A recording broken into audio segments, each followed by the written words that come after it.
Bonjour, je m'appelle Dominique Pedou et je tiens ce bol dans la main parce que pour moi l'essentiel c'est l'harmonisation de la vie. Et les bols tibétains contribuent à cette harmonisation universelle qui va démarrer depuis vos chakras et qui va s'étendre à votre maison et à l'univers entier. De quelle façon?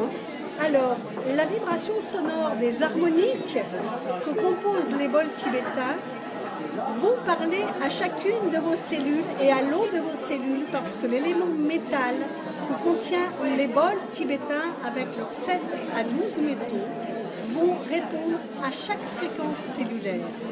La richesse du bol tibétain est tout autre que celle du bol de cristal et j'encourage vivement les gens à écouter leur mélodie. Vous nous faites écouter? Je vais vous en prendre un bien plus gros qui va vous donner une fréquence complètement différente.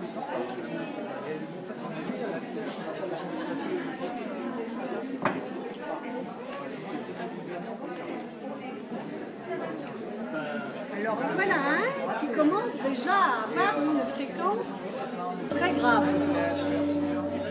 Cette fréquence très grave va vous ramener à la terre. Écoutez ce son et toutes les vibrations harmoniques qu'il dégage. Là, vous êtes présent avec moi et vous vous harmonisez avec la terre. D'autres, beaucoup plus petits, beaucoup plus aigus, vous vous harmonisez avec les étoiles du ciel. Mais chaque bol a une fonction alors? Alors, tous les bols ont une fonction d'harmonisation. Par contre, chaque personne a un bol qui correspond à sa propre vibration. Et c'est ça qui est important. Et comment on le sait? Comment on le sait? Le bol va vous choisir, madame. Parce que quand vous allez choisir votre bol, vous allez le prendre, le frapper, et il va peut-être rien se passer. L'indifférence complète. Oh, il est pas sympa. Ah, c'est pas qu'il n'est pas sympa, c'est qu'il n'a rien à vous dire. Ah oui. Par contre, un autre, peut-être plus petit, peut-être plus gros, lui va vous parler et va vibrer à votre fréquence. Et comment on s'en rend compte? Ah, comment on s'en rend compte? On le ressent, madame. J'avais l'autre fois une personne qui me disait « Oh bah, je sens rien ». Alors elle prenait, posait, et puis elle en prenait un autre. Alors, c'était celui-là. Bon. Et là, tout d'un coup, oh, j'ai vu un sourire s'épanouir sur la personne. Et elle m'a dit, oh mais là, ça me fait des frissons jusque dans le cœur, jusque dans... Elle dit, je sens que ça descend. Ah ben j'ai dit, c'est celui-là le vôtre. Et voilà. Et après, quand on l'a trouvé, on l'utilise pour quoi alors? Comment on l'utilise? On peut l'utiliser pour commencer sa journée.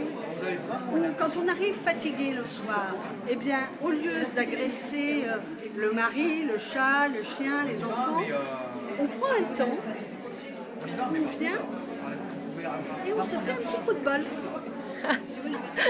Le petit coup de bol pour aller mieux. Il va éclairer toute votre soirée. Ah oui.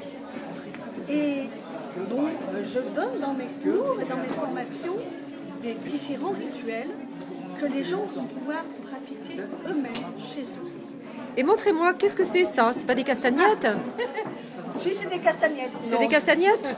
C'est quoi ça? Je Alors vous ai vu ça, utiliser ça tout à l'heure. Qu'est-ce que c'est? Ça, ce sont des cymbales et on les appelle les tingsha. Les tingsha ont un son extrêmement aigu. Ah. Et leur utilité à eux, c'est quoi? Pareil? C'est pareil. Alors, les tingsha, vous savez que dans les temples bouddhistes, zen, le maître des cymbales dirige la totalité de la cérémonie avec ça. C'est vrai. C'est lui qui va donner l'ordre avec ça de changer de fréquence. Et on va passer du chant au battement des tambours ou aux trompes, etc. Il faut savoir que les Tibétains eux-mêmes, dans les rituels, n'utilisaient pas les bols. C'est quelque chose qu'ils utilisaient eux pour cuisiner. Et ils se sont rendus compte qu'il y avait des vertus thérapeutiques. Mais initialement, les bols étaient des instruments culinaires. Et encore aujourd'hui, les femmes enceintes mettent leur nourriture dans le bol. Merci beaucoup, merci beaucoup. Au revoir.